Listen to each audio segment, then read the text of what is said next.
Dome down in St. Petersburg, Florida, up to New York to take on the Yankees. This guy watched the birds fly all weekend and then, of course, maybe flop on Sunday with the Dylan Bundy start. He is, at heart, if you peel him open and cut him open like a watermelon on a summer day, inside that core, he's an Oriole fan. I know this to be a fact, but he is one of the broadcasters for the Tampa Rays radio crew, and he has made his way out to Denver, Colorado, as they're taking on the Rockies, which will be an interesting sort of lowly matchup out there on the Rocky Mountain High. But Andy Freed, we had a decent weekend of baseball to sort of kick off the second half, and I know the Orioles wanted to sweep. The Dylan Bundy story is probably the biggest story of the weekend for the Orioles, right? I would think so because, as you know, I mean, the Orioles are in such need of some starting pitching right now, especially because the Red Sox seem to be bolstering theirs. The Blue Jays are probably still looking. Teams, in this area, you can't forget about teams like the Rangers. If you're in a wild card situation, they're looking to add starting pitching.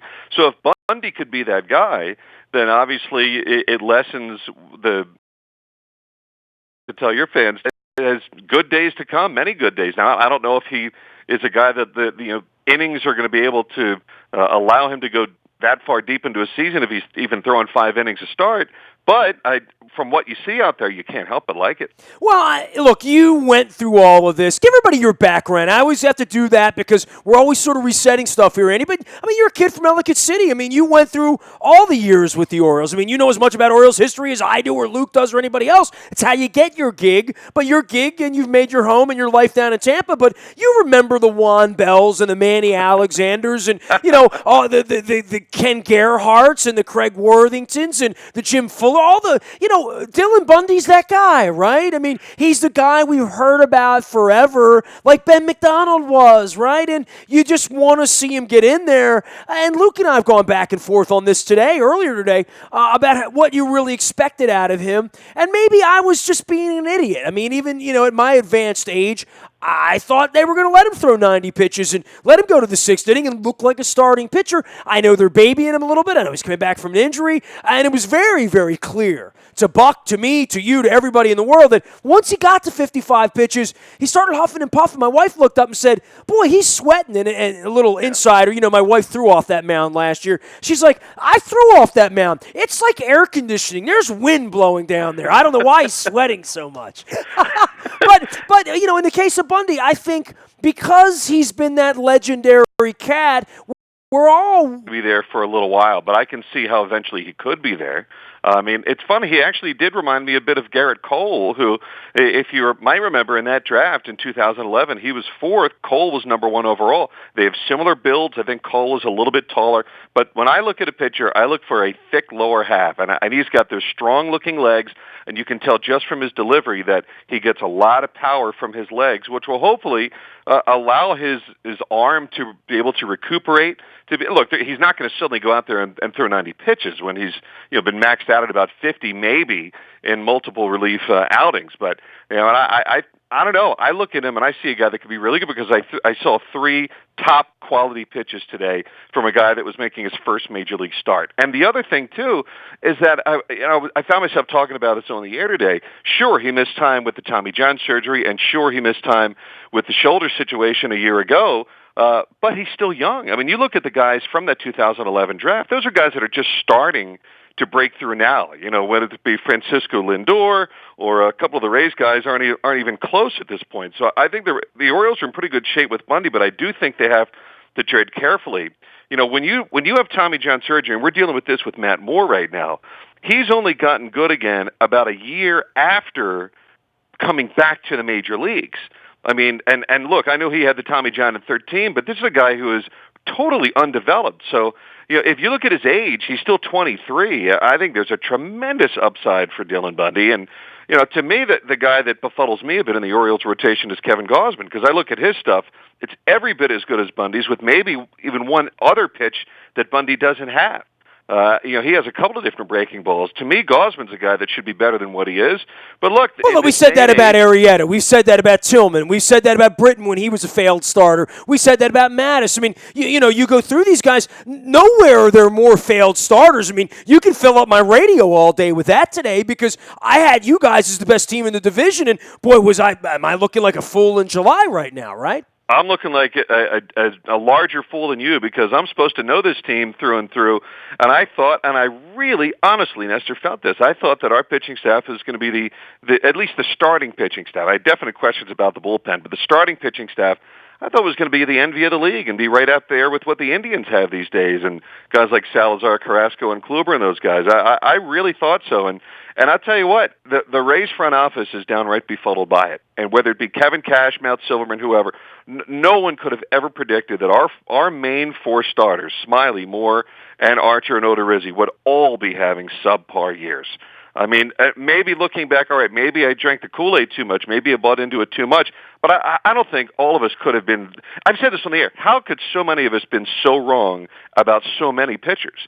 So it's well, that's where you are. I mean, the Orioles were so wrong on Arrieta, they gave him away. Sure. Right? I mean, so it's not just about fans, right? But it's also about, like, you look at Gausman, and look, I don't want to compare him to Ben McDonald, 30 years later, but I mean, you're an old Oriole guy like me. So but when you've been a fan as long as we have and involved in the game and involved in the media, no matter what Mr. Angelo says, I look at it and you compare, and Ben McDonald was a disappointment, right, in the end. And you look at Gausman and you start to say, well, is he going to be a guy that's just going to hang out, or is he going to be a guy that's going to be a top-of-the-rotation guy? We've wondered that about Tillman. Tillman's been a top-of-the-rotation guy again. He wasn't last year. We're going into New York now where they have nothing but, failed dreams and the Eovaldes and the Novas and these guys that they keep going back to. And even Sabathia they've given all the money to. The Orioles did that with Jimenez now for 2.5 years, and there just comes a point where you can either get guys out or you can't,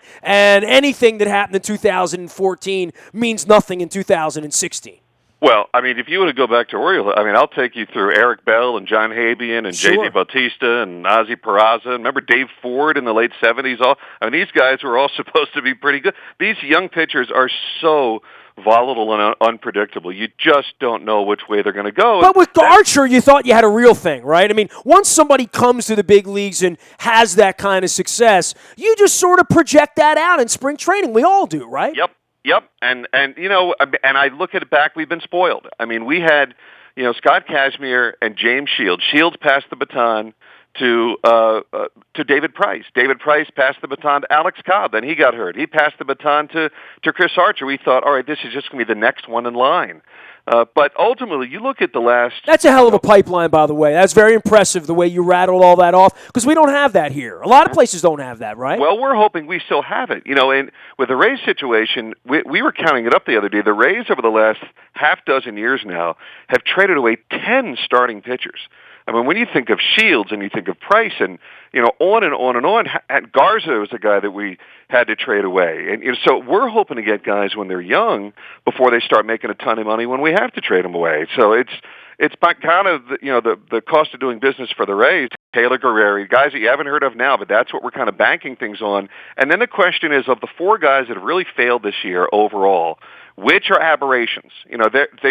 There are one-year aberrations where guys can come back and be very solid. Well, Chris Davis. I mean, nobody would have thought Chris Davis is getting $161 million when he's not playing in the playoffs, and has a scarlet letter sitting over on the bench, right? Absolutely. So which of those guys are the guys that are the aberration, and which are the guys that they can trade and get something really, really good back? In other words, who are you going to attach yourself to, and who aren't you? That's what the Rays front office is trying to figure out now. Who is the aberration and who is really just kind of this pitcher we see this year? It's very hard to figure out. Andy Freed, our good pal from the Rays Radio Network, Baltimorean by birth, Tampa and Sunshine by labor.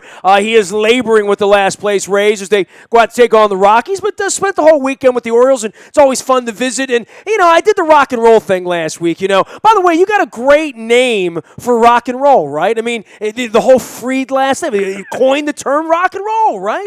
That's so true, and it's funny. I get asked about it a lot from people of a certain generation. I'm impressed that you're a rock and roll guy. So I'm a rock and roll guy, right? But I am no official relation to the real Alan Freed. I have an uncle named Alan Freed, but he's not the Alan Freed. But the real Alan Freed, he had a very tough ending. I learned about it. We went to the Rock and Roll Hall of Fame in Cleveland, but it's spelled the same way. But we are of no relation. But I learned a lot about him. He's quite a fascinating Yeah, man, you guy. got to Google Alan Freed if you love rock and roll. This is Andy Freed. If you love the Tampa Rays or Orioles baseball, check it out. So the four names, right? Moore, Odorizzi, Archer, Smiley. I didn't listen to your broadcast over the weekend. I listened to Masson, and that's another story altogether. But what do you attribute this to? You've witnessed this. I have been made a fool of my spring training predictions. I haven't watched them play much except when we're playing them. And I know Archer got off to such a bad start, but it really felt like, and I watched David Price, on Sunday night pitch against the Yankees. It felt like he kind of, it was a little bit of a slump. Now you start to scratch your head and say, well, what's real about any of these guys? And Odorizzi appointed himself. I thought he had a couple of nice escapes on Sunday, got himself into some jams, got himself out of jams, gave him a real good chance to win. But there's another guy that's bounced around now on his third Oregon. He was traded for James Shields, among others.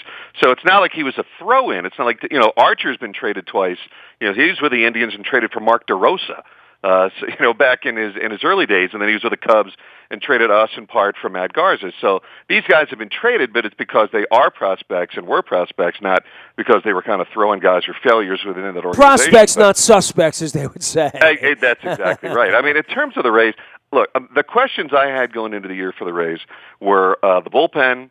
I thought our catching situation was very shaky, and I thought defensively at shortstop we'd be very shaky. I thought we'd be better offensively. Now, we've been a little bit better offensively. Our bullpen's been very shaky. Our defensive shortstop's been very shaky, and our catching situation's been a disaster. The thing that I could hang my hat on was that the starting pitching would be tremendous, and we've all been let down. And, it's funny to me, the more I thought about it this year, it has reminded me on how difficult it just doesn't automatically happen, and maybe the guys themselves bought into the hype, but it reminded me of how hard it is to pitch well in the major leagues. I mean, these guys all have track records. Drew Smiley with the Rays had outpitched David Price since the trade in July of 2014. Odorizzi, 2 solid years in the major leagues, makes a start every 5th day.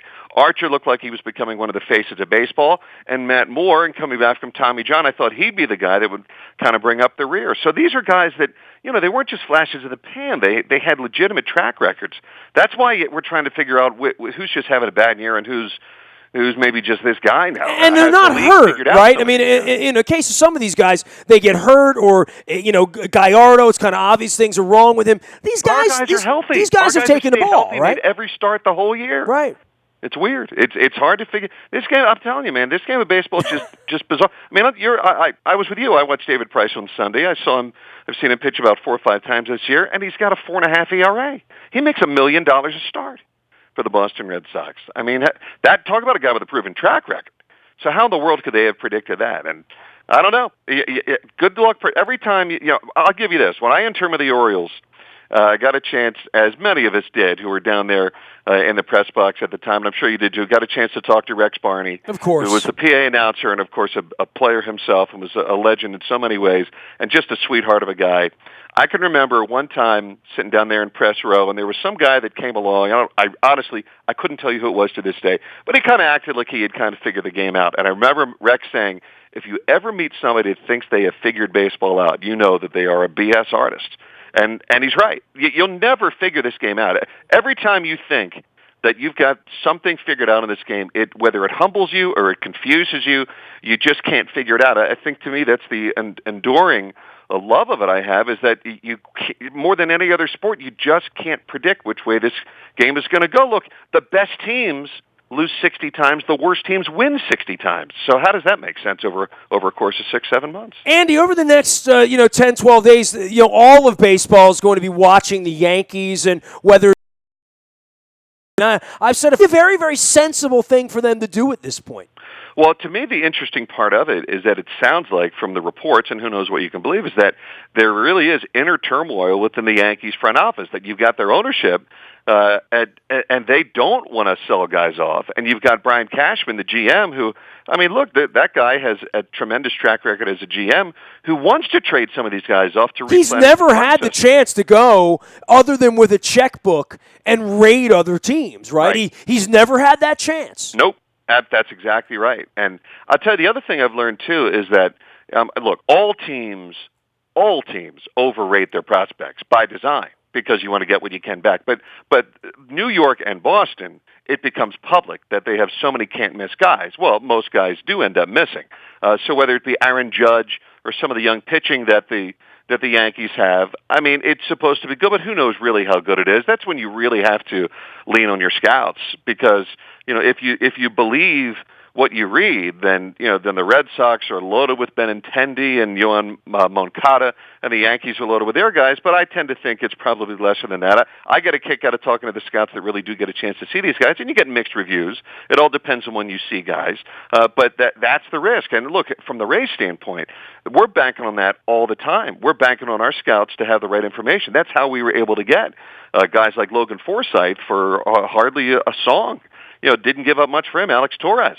And Logan Forsythe was our team MVP last year. So you have to rely on your own guys because if you rely on what you read and what teams bloviate about their own prospects, you'll think that each guy is the next Babe Ruth. Yeah, everybody ranks their prospects a little bit too high with themselves, with the media, within their own organization. This is the week you find out what do you really have. And for the Orioles, that really is sort of the downside, that the Orioles don't have much. And that really is the ultimate indictment of the organization for me, is when you're in first place and the Red Sox are dealing off their number one prospect to pick up a left-handed starter that would look better in your rotation if you could have pulled that off, and you can't pull it off. It's very, very unfortunate right now for the Orioles. Yeah, the interesting dynamic, too, in the American League East with regard to the Red Sox is that, Dave Dombrowski has come in.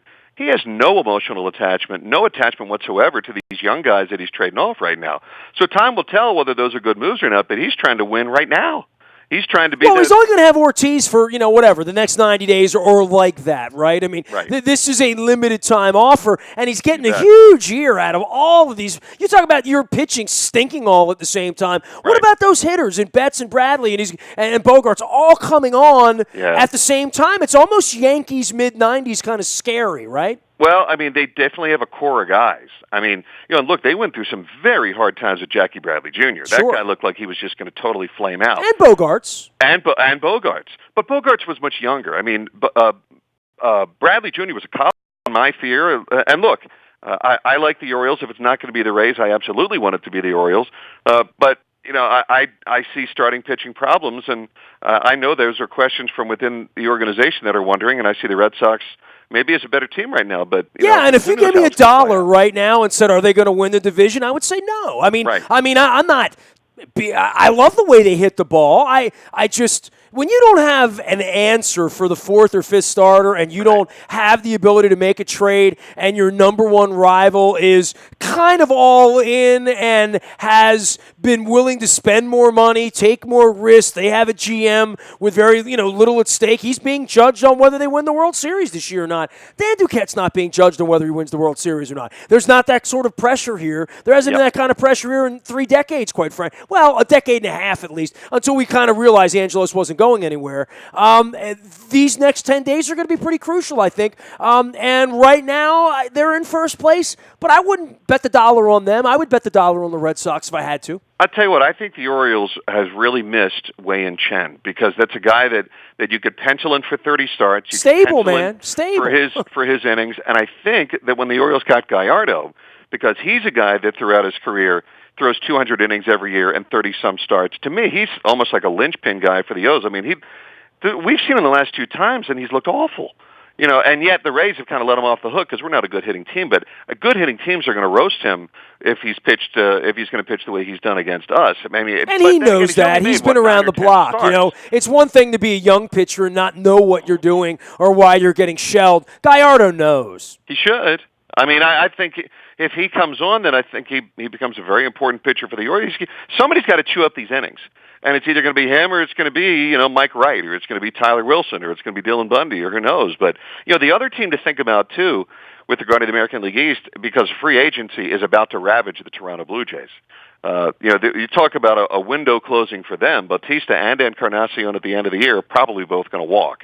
Because when you look at it, when do the Blue Jays ever really sign big-time free agents? They don't sign them back, and they don't get them from other teams. So and they had to a me, crappy their window is offseason. just about closed. They've I got to go out and win this year. Yeah, I know Hap was, it turned out to be not such a big, but they had a really crappy offseason, I thought. I mean, I don't think they loaded up the way they should, but, this time last year we weren't even talking about them, and they were the ones that went out and made all the deals. They kind of ravaged their cupboard of prospects last year, they absolutely did. Before Shapiro came in, but they're another team over the next 10 days we're going to be watching. The Orioles are the ones with the legs that probably next year would look and smell better because they're going to have guys back. You take Ortiz away from the Red Sox, you take Encarnacion, Bautista away from the Blue Jays, you've done something, right? We thought the Orioles were having that done to them last August and September, and it turns out that they've reloaded the offense better than ever, quite frankly. Right. I mean, I don't see the Orioles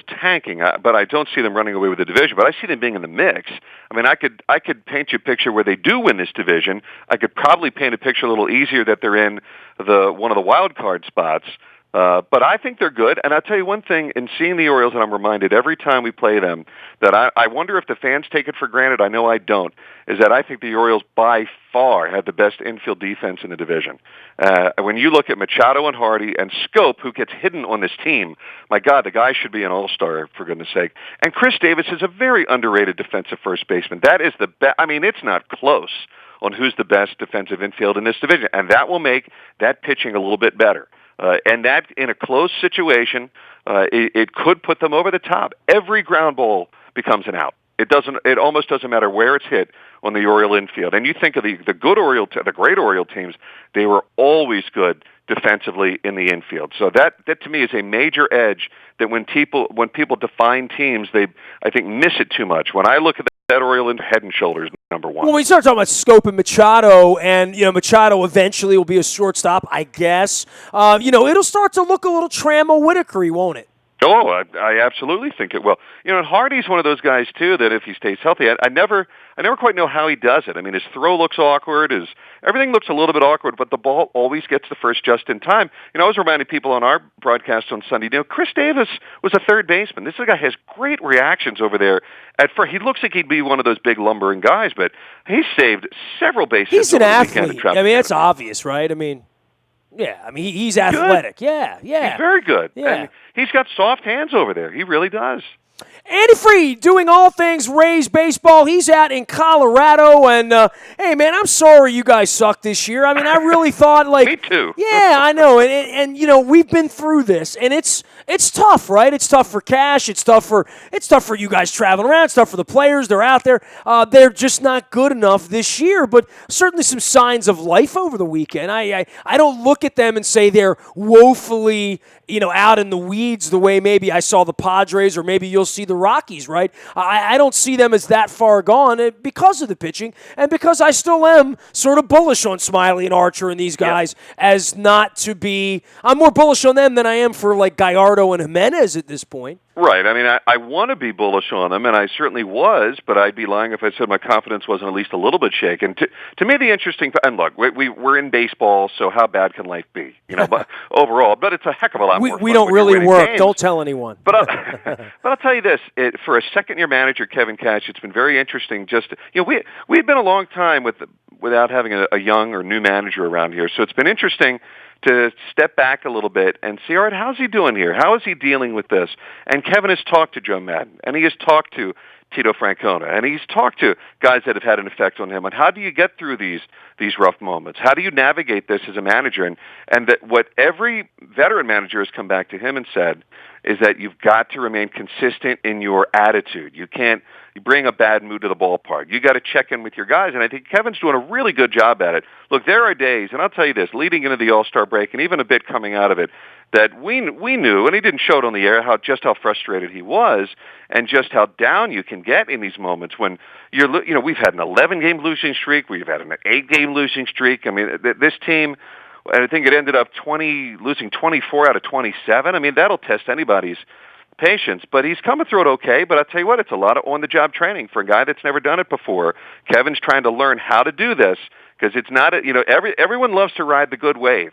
And when you're winning games, it's laughter and kicks. But when it's not, man, it feels like a grind. And when you get late in the season, and it's going to be interesting for us, who starts to look at each other and wonder whose job is at stake? Are they going to start playing some of the younger guys like Luke Maley they have right now? Could that guys' jobs are going to be up for grabs a little bit. That's what happens in these losing years down the stretch. Sometimes tempers get testy, but that has not happened to this point. It's still a pretty good group, frustrated as they may be. Yeah, John Harbaugh always uses the line below the bar. We use that around here. This is a whole year where the whole thing's below the bar in Tampa, and everything gets evaluated when that happens. It absolutely does. But I'll tell you, the fear I have, and not even fear, but what I'm very sensitive to noticing is that, speaking of bar, you reminded me when you said it, you don't want to lower the bar of what a good pitching performance is. We had a very high bar here. A good pitching performance for us was 7 innings, 1 run, 8 innings, 1 run, 2 runs. I don't want to get into a situation where suddenly 6 innings, 6 2/3, 4 runs is considered a really good start. That's not a really good start. And for the Rays to be good, for any team to be good, you have to have a high bar for starting pitching. And I think all of us are making sure that we don't suddenly think because the pitching's been not so good this year that when a guy goes out and gives that rule book quality start of 6 innings and 3 runs, that's suddenly what we're shooting for. To me, a 4.5 ERA is not what you're shooting for. So I think the bar for what a good pitching performance is has to remain very, very high for this staff to eventually turn the corner. Andy Freed, the pride of Towson State and Ellicott City down in Tampa, calling Rays radio and baseball out in Colorado this week while the Orioles are in New York. Andy, always great catching up with you, man. I'm glad we had a good weekend of baseball to sit around and sort of get back into the saddle, as I'm calling it around here, after a couple of weeks off. I know you get no downtime. Enjoy your time out there in Colorado, and we'll check in again soon. We'll see you again in a couple of weeks. Always enjoyed talking baseball and Baltimore and whatever else. Hey, thank you so much as always for having me. Crabs are on me. Andy Freed, 11 years now in the Tampa Rays booth as their broadcast dude. And, I thought he'd have better pitching. I hope we get better pitching. That's all I can say. Luke and I are on all things Orioles and Yankees the next couple of days. You can find me out in the Bayou Toyota Audio Vault 24 hours a day from anywhere in the world on your mobile device by downloading the TuneIn Radio app. We come in crystal clear, no static at all. Our morning newspaper hits your email inbox at 7 a.m. That is powered up by Planet Fitness and PlanetFitness.com. And last but never least, breaking news, as you learned with the Justin Tucker situation on Friday, comes to you first on the WNST text service. That's all brought to you by our friends at Coons Ford of Security Boulevard. And Dennis will be here on Thursday from 3 until 5, driving you home. I'm Nestor. You can find me nasty at WNST.net, LinkedIn, Twitter, Facebook, Instagram, Snapchat. Anywhere you are, we are. WNST.net, AM 1570, and WNST Towson, Baltimore. And we never stop talking Baltimore sports. Andy, thanks, man. Have a great time out there, buddy. You bet. Stay well. Keep your wife. Hey, there's a great breakfast place there called Snooze AM. I will definitely take a look at that. Snooze AM. Google it. There's one downtown right across from the ballpark. It's pretty close to where you are. I know where you're staying. There's also we're at the Westin. You're at the Westin. Yeah, go to the one downtown. Snooze AM. Get the pineapple upside-down pancakes. Send me a text. Tell me how wonderful it is. I'll tell him Nestor sent me. Dude, it's good. Thanks, buddy. See you, man. Talk to you soon.